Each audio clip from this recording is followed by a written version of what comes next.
Jason Belmonte is the two-hander from Australia. Caminsky, the single-handed bowler from South Africa, and Belmonte is going to look to really burn this lane up. This is all about the 31-year-old from South Africa, who got through after a pretty poor start to this tournament. Managed to get through into that second semi-final berth in Group A. Big send-off from the Barnsley Metrodome. But the year before, this man, the two-hander from Australia, Jason Belmonte, did the same thing. And he too won a place in the hearts of this Barnsley crowd. So I think it's going to be a difficult one for the crowd. In the States 6 months of the year on the PBA tour. Unlucky. Caminsky got a lot of action on those pins there, but skirted they were around the 10.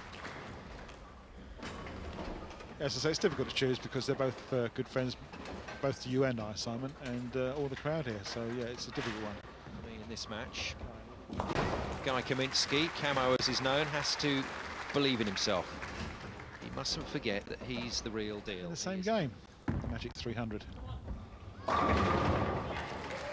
A double then for Belmonte, so a little mini jump on that spare that Caminsky put in the first frame.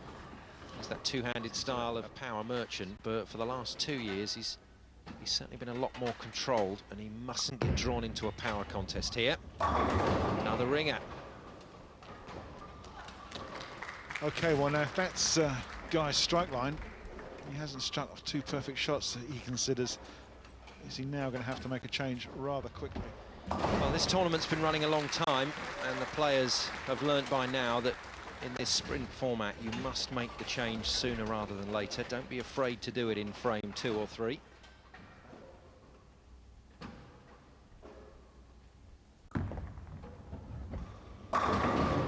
Makes it a turkey, and this is a brilliant start.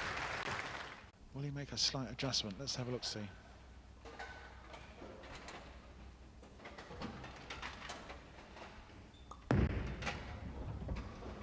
Oh, he does.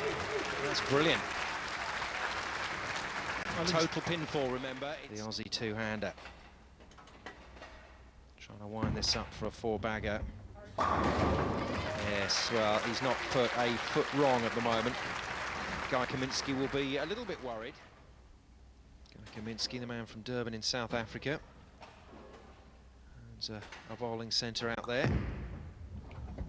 For such a long time has been really fighting internationally to get African bowling respected, and now people are starting to look up and take notice, because this man Caminsky has emerged from that country and come to international tournaments and taken down some big names, none bigger than Chris Barnes, of course, in last year's final. As I say, the last year or so, that's been paramount. Belmonte, meantime, goes 5 strikes in a row and starting to put the pressure on just a little bit now. It's a 5-bagger. And at the halfway stage, Jason Belmonte is absolutely nailed on here. That's beautiful bowling. Well, a 300 game in the United States earlier this year, and then went on to win the international players that come across for a go. So that is some win. And that's some strike from Guy Caminsky. He's found a line. Yeah, he's getting the result now. Not too much difference from the first 2 frames, except that he's carrying all 10. Maybe he's just upped his speed slightly. And that's a good-looking shot, and the body reaction tells us it really is close at the halfway stage. Belmonte, though, just edging it. Jason for 6. Cassie has not missed yet. That's what the score sheet says, Simon, yeah. During the last 5 frames, thinking that 10-pin's going to be standing. And he said that's all he could look at. He delivered and then just stared the 10-pin down. And there it goes again. That's what he wants to see. Well, this is good from Guy because he's staying in touch. Belmonte's on a roll. And Caminsky comes back with 4 strikes in a row just to hang in there. The scores from this tournament will be analysed around the world, and I think a lot of people will be impressed. The averages have been brilliant. Great work. Belmonte showing no sign at all of leaving that pocket. not helping his best buddy out at all, is he? It's just cruel. Guy, have 7 in a row up here, and there they are. Everyone flush. They currently stand. He'd be 21 points down, or 21 pins down, which isn't too bad. Oh yes. Well, Guy Caminsky, 5 strikes in a row, is looking every part a champion. He is the defending champion. He's not going to give that trophy up without a fight.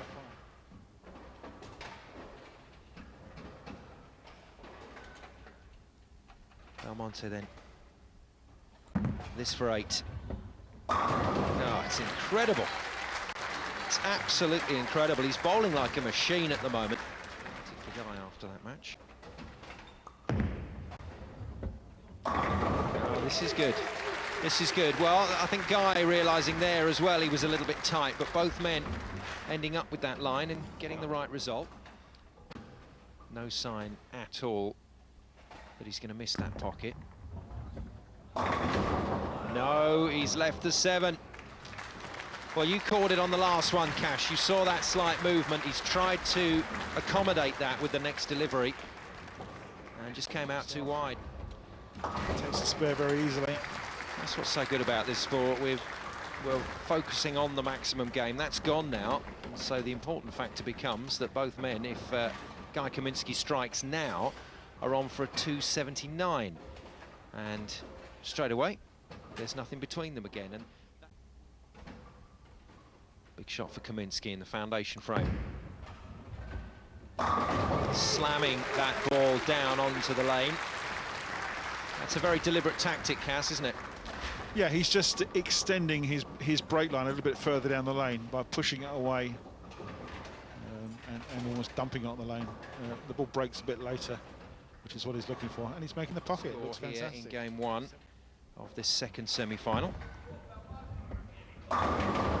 Belmonte back in the strike zone, and that's frustrating to have left the 7 in the foundation frame and then come back with a beautiful strike like this. Well, 2 more strikes, and to all intents and purposes, it would have been Oh, and again, a lone pin stands. That takes more off his score. Yeah, that ball was in the pocket. It actually left the 4 and the 9 pins standing up, which was a small split. The 9 pins gone, so just a single pin spare for 269. Yeah, misses out on that 10-pin bonus. Takes him down to 269. And the Australian, who was looking supreme on this lane, is now left in a dogfight with Guy Caminsky.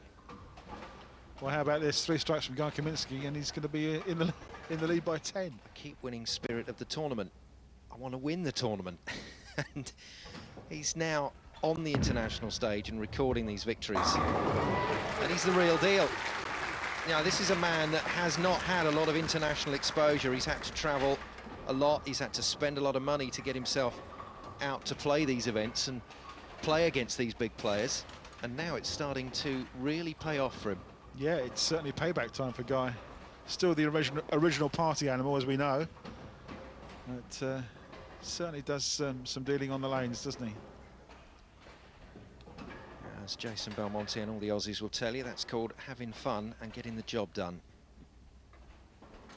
And that's exactly what Camo is doing here. On for 279. Another couple of strikes will give him that.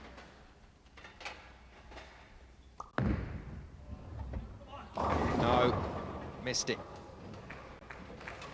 So both men missing the pocket. It's going to be very, very close. Guy needs to tidy this one up to be 2 pins down at the end of the first game.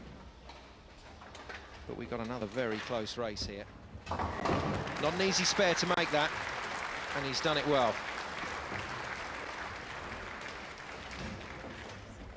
Wow, what a game we've got on our hands in this second semi-final. I thought the first was a nail-biter, but look at this. 269 plays 267. Jason Belmonte with a 2-pin lead to carry through into the second game.